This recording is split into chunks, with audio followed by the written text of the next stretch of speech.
filmography, so it's just amazing all the different films I've seen you in. So obviously you're a fan of horror, I assume. Do you have an opinion of like the state of modern horror today? Like, what do you think of the kinds of films that are coming out? Thanks.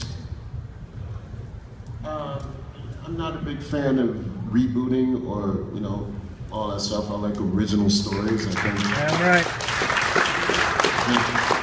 That's what it is. We need more scripts. So all you scribes out there, all you writers, get to work.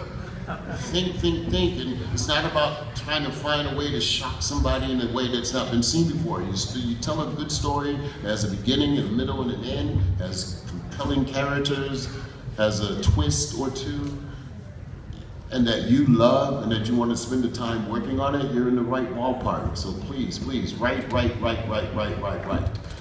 There's a great book called The First 6 Lessons. Anybody that has any kind of creative impulse, First 6 Lessons, Bolsowski. You can find it on Amazon. It is terrific for both actors, for directors, and for writers. First 6 Lessons. First off, we loved you in Holliston. Thank you.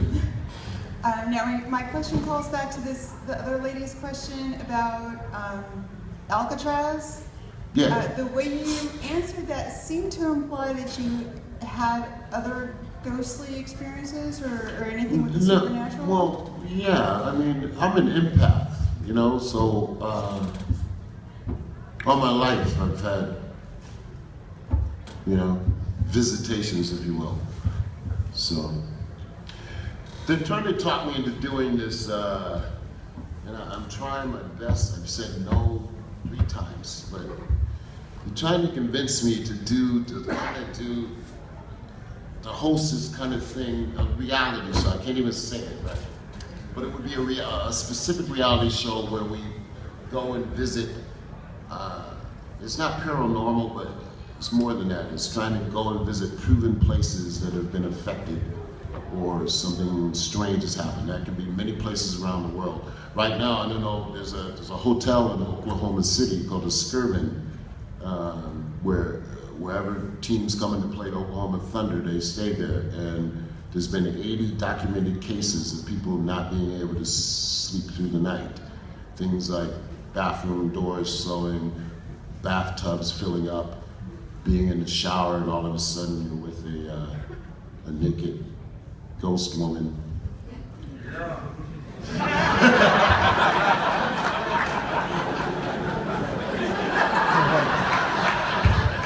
Yeah, and then when you think you're holding the soap, you realize you're not.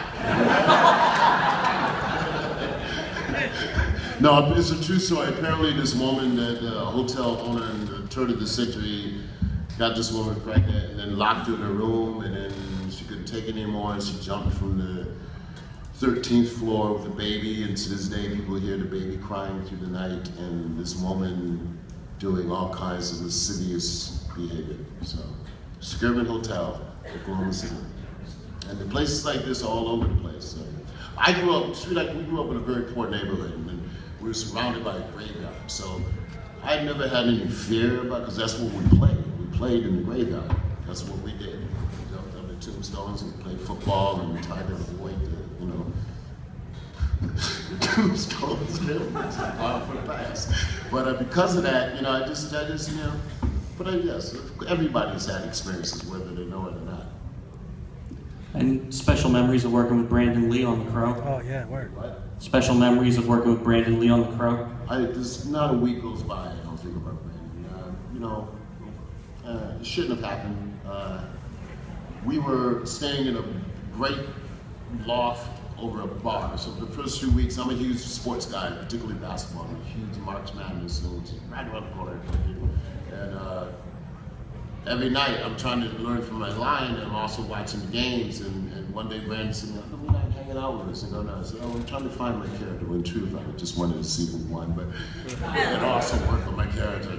And then, then we started hanging out. Jägermeister had just come out, so everybody was doing shots of Jägermeister. And just talking and playing pool and living life and loving that we have been selected to be in an incredible movie. Hi. Hi.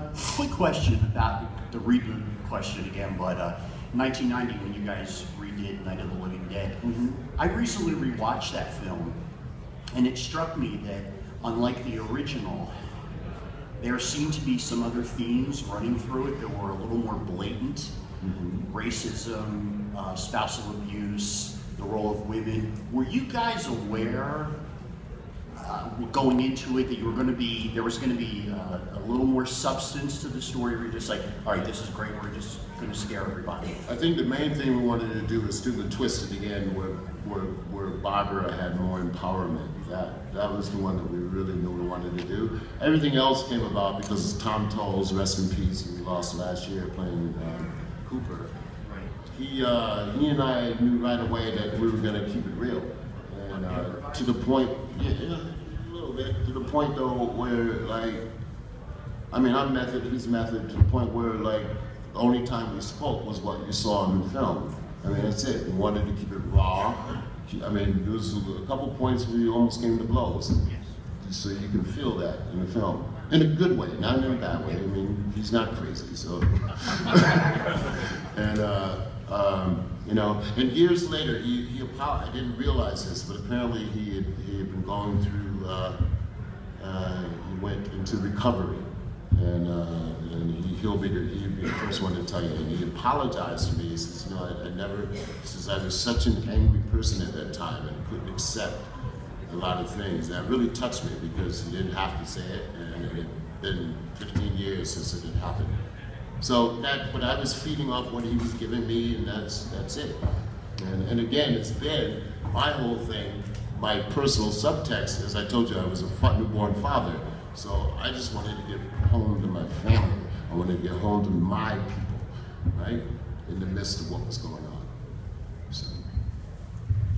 Got time for one or two more. Who else has a question for Tony Todd?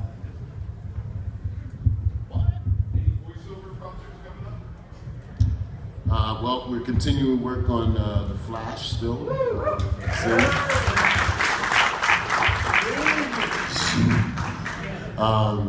You know, voiceover work is great. I mean, you know, I just put 3 in the can last week, and so 3 new episodes, and the last one, the show comes back on the 22nd, and it's gonna be intense. And, it's a good time, and the reason I got this new job was because of that job. So, you know, so every job leads to the next job, every moment leads to another beautiful moment, and even tragedy leads to new discoveries. So I'm happy. Oh, and I got to spend this Christmas, I spent Christmas in Italy. 3 weeks in Rome. Unbelievable. If you haven't been to Italy, go. Trust me, there's like 6-hour meals. 3 times a day. People are just so effusive, full of love and expressionism, and everywhere you go, there's the Colosseum is like, oh my God, when was that built? The Vatican. Everything is impressive. So the one good perk in what I do is I get to travel to so many beautiful places, from Rome even to Petersburg, West Virginia. You know, there's beauty in every place. People are all the same. Hi, Tony. Hi. Bringing it back to Candyman, of course. It's such a racially fueled backstory. And I was just wondering if there were any personal experiences on your end as a person of color and an actor that sort of influenced you finding your role and finding Candyman. Yeah, well, you know, well, of course, Candyman was created through an aggressive act of intolerance. And there's a cut of Candyman that one day will be released. It will be the real deal director's vision. There's a scene when I finally get Virginia to come to the lair and we're kind of spinning around on the turntable. The studio got nervous and they cut 2 minutes because they were afraid of the interracial love story. But that's what the movie is at its core. And one day you guys may see that footage and you might understand a few more things about what he wanted, why he did what he did. And at its core, it's a beautiful ghostly love story. And And I hope those scenes get seen. But if not, you heard from me, there was other things that happened with me and Helen that were intense.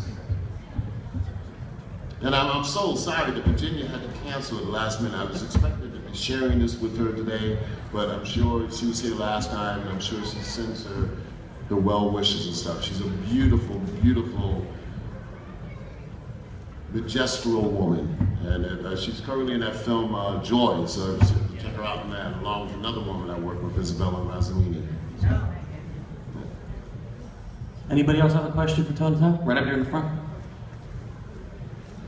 I just want to know if you can do Zoom's voice for us. What line?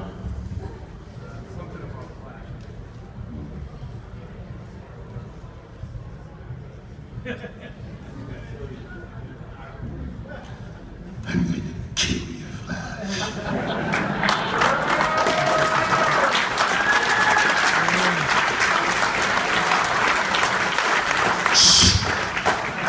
I need your speed.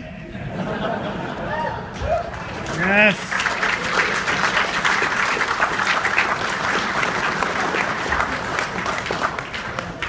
Any other last questions for Tony Todd? Right here. Hi, I know you said you enjoyed Rome so much. Was there a least favorite location? My that you've least been on? favorite Least location? favorite location. I had read that you didn't like Romania that much when you were out. Yeah. Yeah, I spent that's how much I didn't like Romania. I spent 6 weeks there, working on prophecy for Dimension. And even though the country as a whole has history, but after week 3, everybody claimed that they were related to Dracula.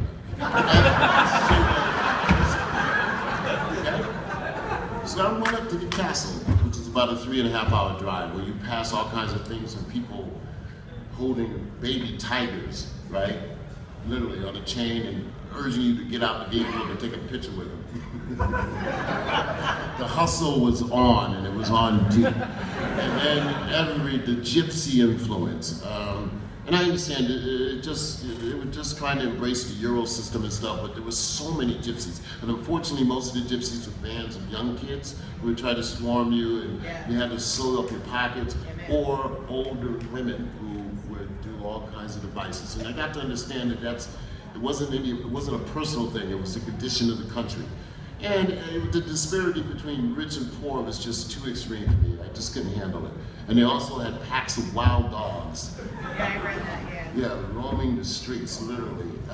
So it was a horror story within a horror story. The one good thing, though, they had an incredible opera house that was built in like the 1800s, and I went there a couple times.